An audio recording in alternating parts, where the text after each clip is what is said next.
Gunsmoke, brought to you by Chesterfield, America's most popular two-way cigarette.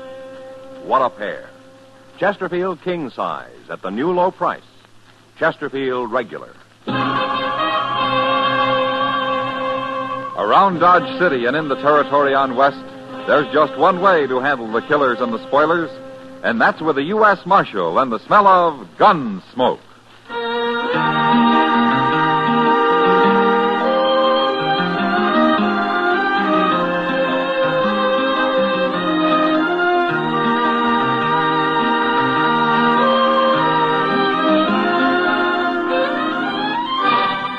Gunsmoke, starring William Conrad, the transcribed story of the violence that moved west with young America, and the story of a man who moved with it. I'm that man, Matt Dillon, United States Marshal.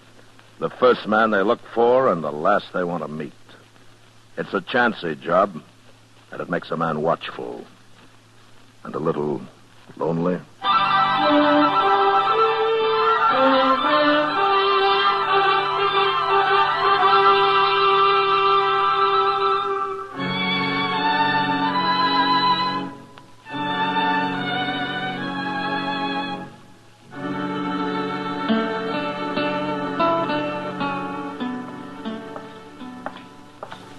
Dillon? Huh? Dillon? You headed for the depot? Oh, no, I'm not, Chester. I'm looking for a cup of coffee. Thought I'd go into Delmonico's here. You want to join me? Well, sure, I'd like to, but maybe I better go on down to the depot. Oh, what for? The mail. I never got there at noon. That's why I thought you was going now. Well, I don't care about the mail, Chester. Yeah, but come to think of it, you did start out at noon, didn't you? What happened? I got robbed. Got robbed? Yes, sir. Over at the Alfraganza. Oh, you've been gambling all afternoon, huh? Not all afternoon, Mr. Dillon. I watched the game for about an hour before I set in. Well, you should have gone on watching it. Oh, yes, sir, you're right. Absolutely right. Cost me my last $10. But I thought sure I'd win this time. Oh, why? Because it was my last $10 for the month. I had to. Well, that's about as good a reason for winning as any, I guess. Yes, sir. You know, there's just too much month for my pay, Mr. Dillon. Anyway, I might have won if I hadn't got cheated. Oh, it's a crooked game? The fella dealing was crooked, and I know he was. But I sure didn't want to start no argument with him. No, sir, not him. Well, why? Who was he? I don't know. Some stranger calls himself Sam Kert. What? Sam Kert. You know him? Oh, but I've heard of him. Who is he? He's a gunman, Chester. Oh, I recognize that. That's why I didn't make no fuss about his crooked dealing. Well, you were smart. Kircher's the kind of man who enjoys killing. He's got a big reputation for it out in Arizona. Well, what's he doing here, I wonder? I don't know, Chester. But let's go find out.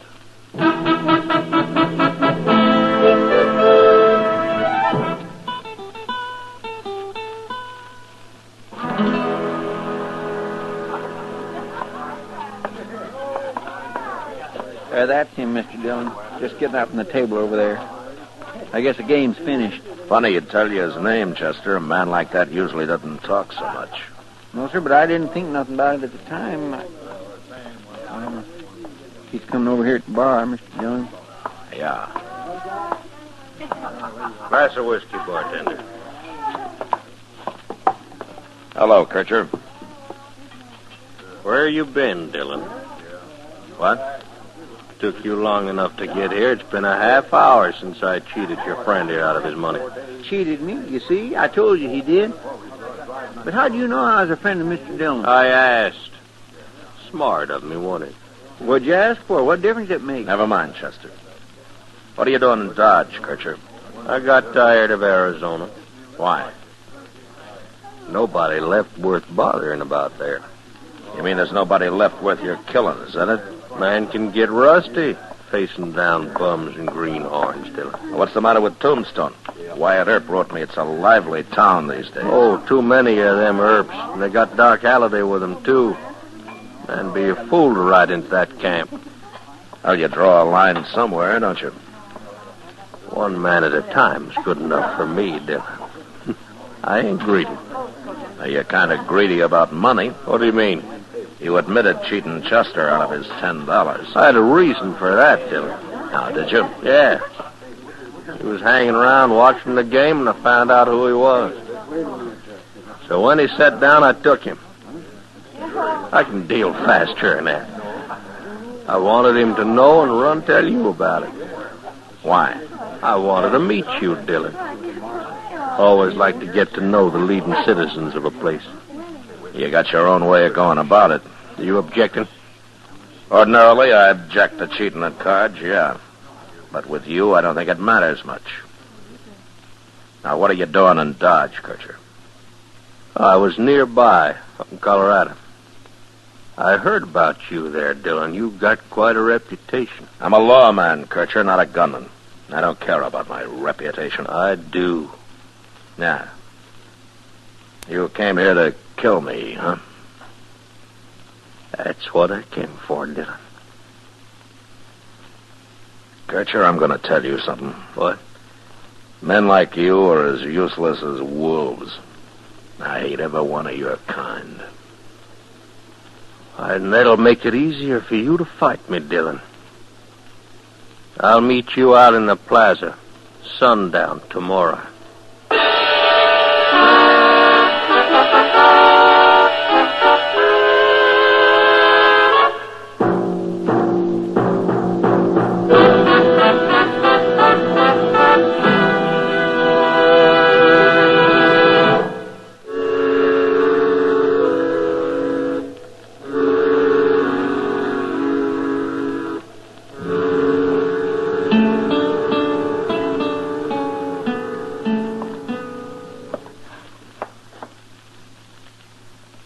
Dillon?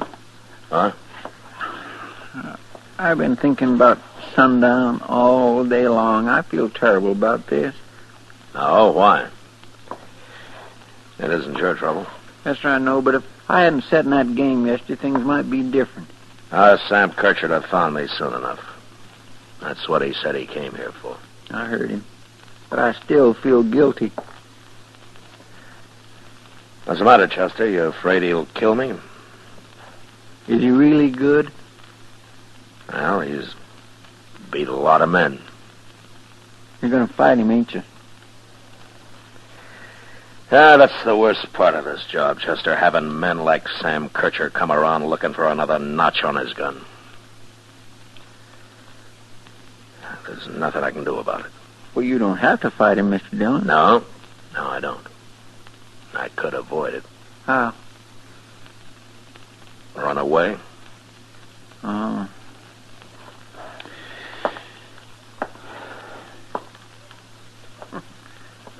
Look out the window here, Mr. Dillon. The plaza's plumb deserted. Sure. Guess the word's got around. Mr. Dillon, Yeah, what? he's coming. Sam Kert, walking across the plaza.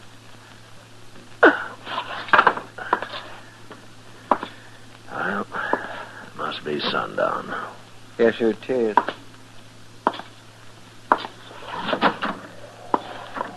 Don't come out the door, Chester, or you'll be behind me. I'm only going as far as the boardwalk. I won't. I'll stay right here. But if anything happens, then I'm coming out, by golly. Don't be a fool.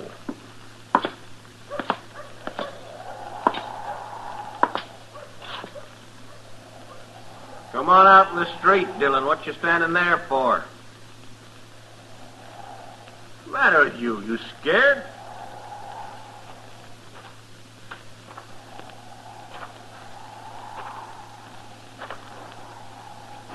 Why don't you come down here, Dillon?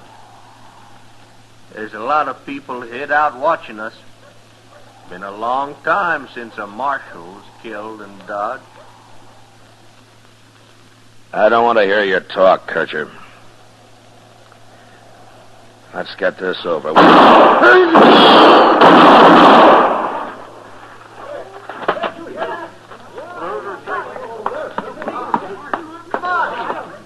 You did it, Mr. Dillon.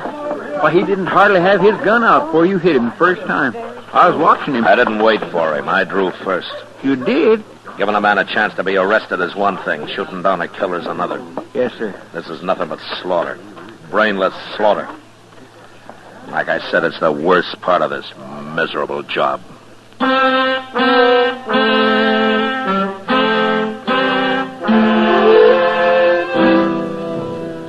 I guess it helped, ridding the country of a man like Sam Kert.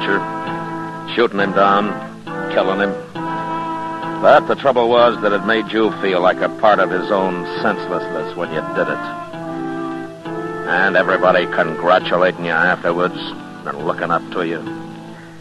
That didn't help any. That's one thing that got men like Kert started off wrong in the first place. All the talk, all the admiration for gunfighters. Like with a kid I met at the Texas Trail one night a couple of months later. He was sitting with Kitty when I came in. Evening, Matt. Tom. Ah, thanks, Kitty. This is Marshal Dillon, Pete. I know. I've seen him. Pete, huh?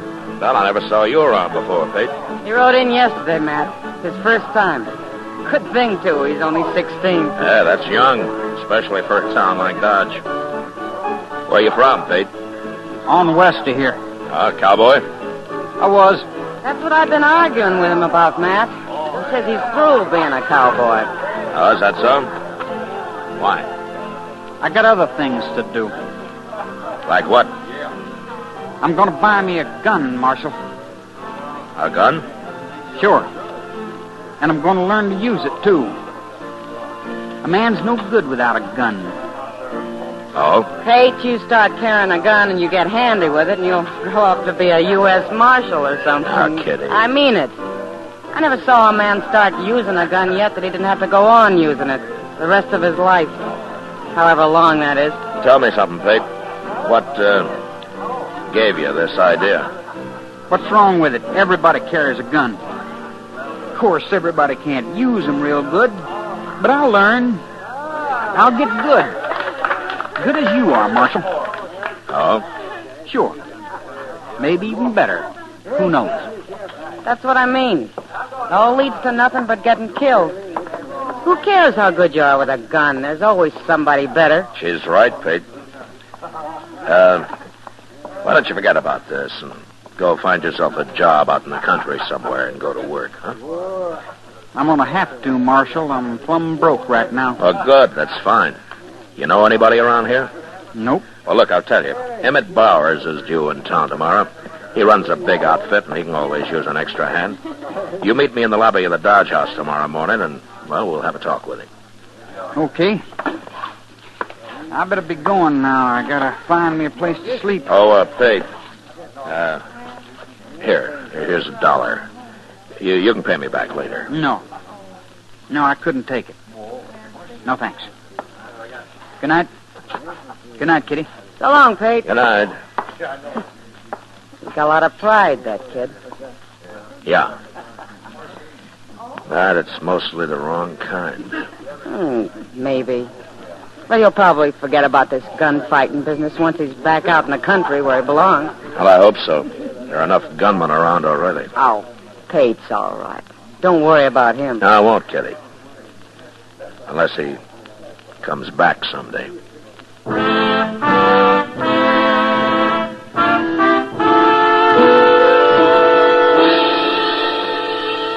Pete was at the Dodge House next morning, and we found Emmett Bowers there and got him a job right off.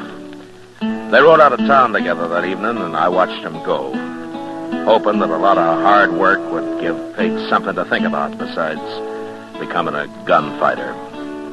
Anyway, I'd done what I could, and I forgot about it. Till a couple of months later, when I happened to go into Jonah's General Store.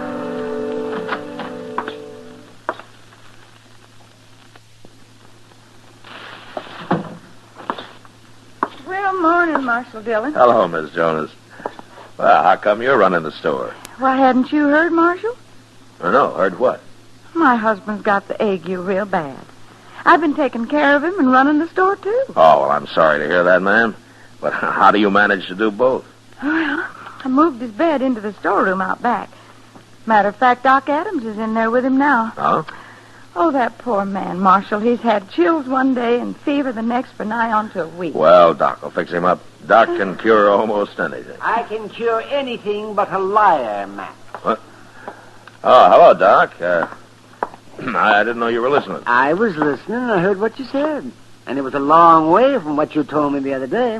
Why, what do you mean, Doc? Mrs. Jonas, he told me the only thing croakers were good for was performing autopsies and signing death certificates.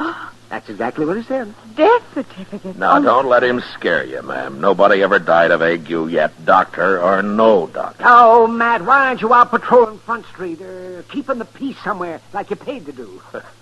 Man can't work all the time, Doc. Oh, he can. Yes, well, I'll just remember that the next time you come hounding me out of bed in the middle of the night to patch up some bad man that you've just torn apart. When you're through here, I'll buy you a glass of beer, Doc. It's awful hot today. Yeah, I don't mind the heat. I'll take you up on it, though. Just say, Mrs. Jonas, if your husband complains about his ears roaring, it's the quinine I gave him. So just you don't worry about it. Oh, all right. Marshal.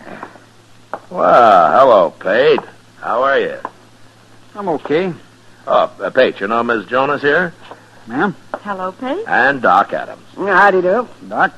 Pate's been riding for Emmett Bowers the last couple of months. Oh, that's fine. Emmett's a good boss, I've always heard. He's all right. They treating you okay out there? It's like any other job punching cows, Marshal. Short grub and long hours. Yeah, sure. Oh, what you doing in town? Did you come in with Emmett? No. I come in alone. Oh? You, didn't quit, did you? I quit. I drew my time last night. Yeah, I was afraid so. Ma'am? Mm-hmm. I want me a 6-gun and a holster and a belt. And all the ammunition the rest of my money will buy. Well, now, son, ain't you a little young to be carrying a gun? I'm 16. And if I'm old enough to do a man's work, I guess I'm old enough to live like a man. Live like a man? You mean die like one, don't you, young fella? I ain't afraid to die.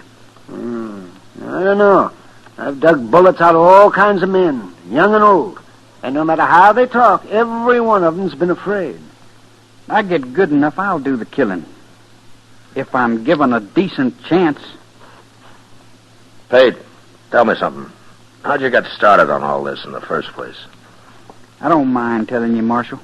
Now Now? I got money for a gun, and I can start practicing. Oh, wait a minute. Is there some particular man you're after? Is that it? Yeah. That's it, Marshal. Well, who is he? You. Me? I'm going to fight you, Marshal. And I'm going to kill you if I can. Well, why? I never saw you before in my life till you came here. Pate's my first name, Marshal. So? My last name's Kercher. I heard about how you shot my brother, so I come here to take his place. Pate, Sam Kert was nothing but a killer. He was no good. You drew first on him. What difference does it make? Your brother came after me for only one reason, to kill me so he could be a big man.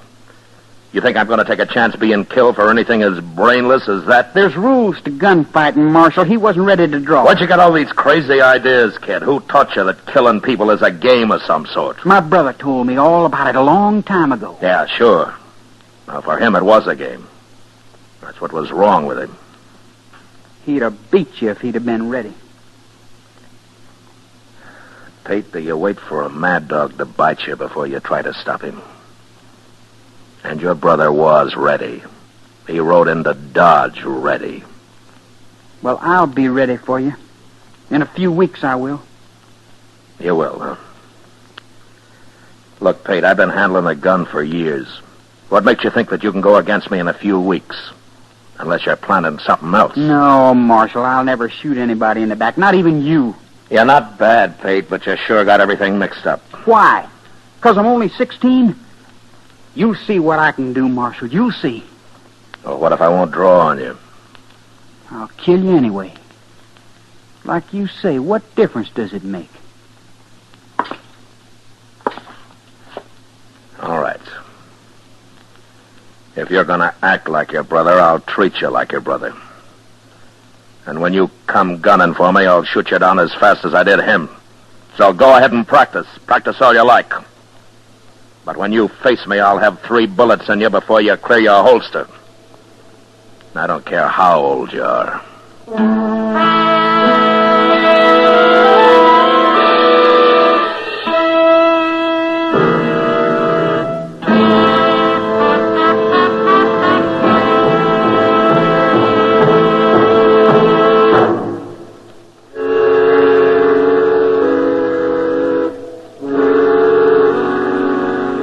If I thought getting mad would scare some sense into Pate Kircher, I was wrong. He went ahead and bought his 6-gun, and every day he spent hours down by the Arkansas practicing with it. In a few years, that kind of concentration might have made him into a fair gunfighter, but as it turned out, he didn't get a few years. He didn't get more than about 10 days, and those 10 days got spent fast. One evening, I was sitting on the porch not far from the Texas Trail, watching the crowd push up and down Front Street.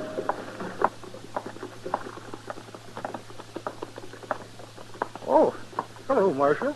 Hello, John.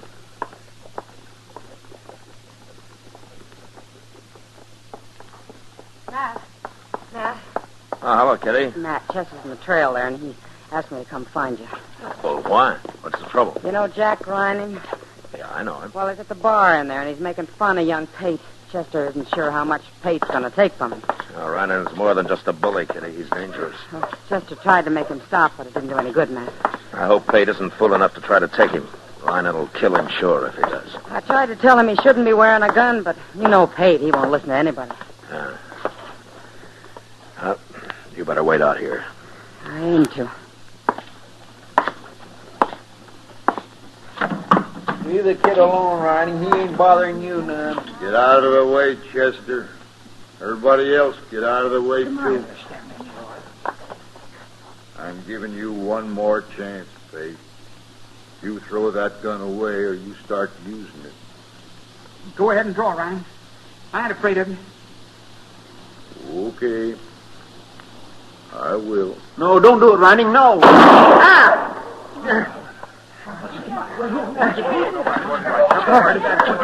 All right, shut up, everybody. My hand.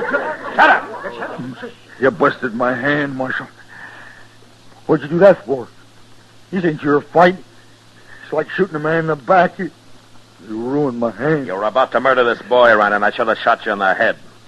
Now go on over to Doc's if your hand bothers you. It bothers me. But it's smashed. Good.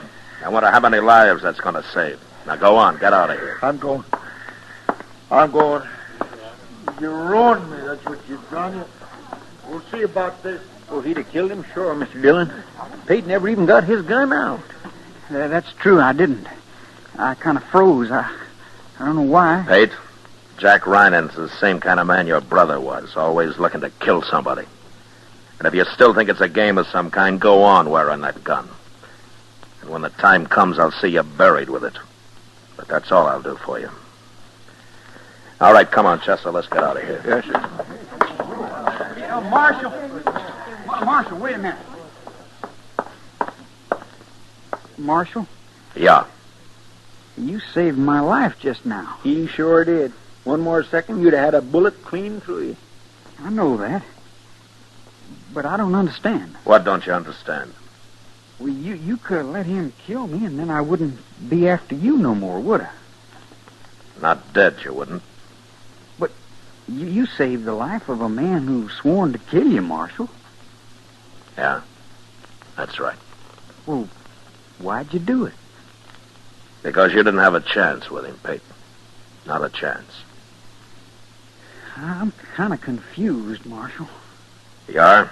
I sure am. Well, it's about time. And maybe you'll figure it out now, Pate, if you give yourself half a chance.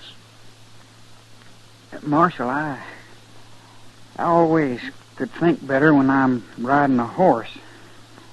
I'm going back to my job. Good. I'm glad to hear that, Pete. Would you do me a favor? Sure. Well, punching cows will keep me so busy I won't have time to practice much.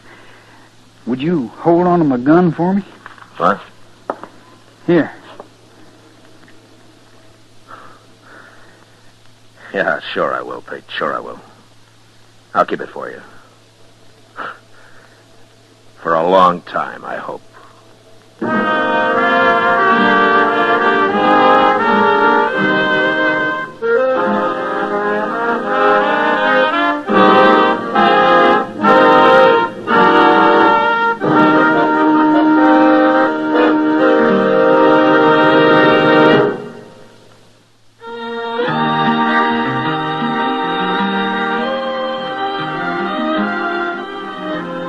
Gunsmoke, produced and directed by Norman MacDonald, stars William Conrad as Matt Dillon, U.S. Marshal.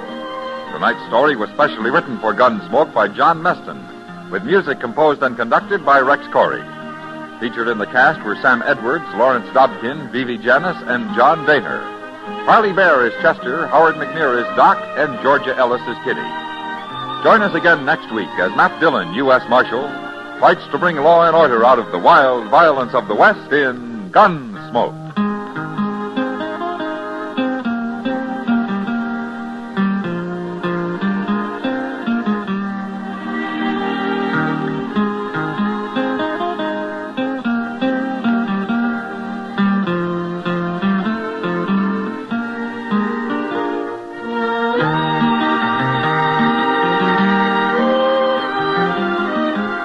Remember, next week at this same time, Chesterfield will bring you another transcribed story of the Western frontier on Gunsmoke. This is the CBS Radio Network.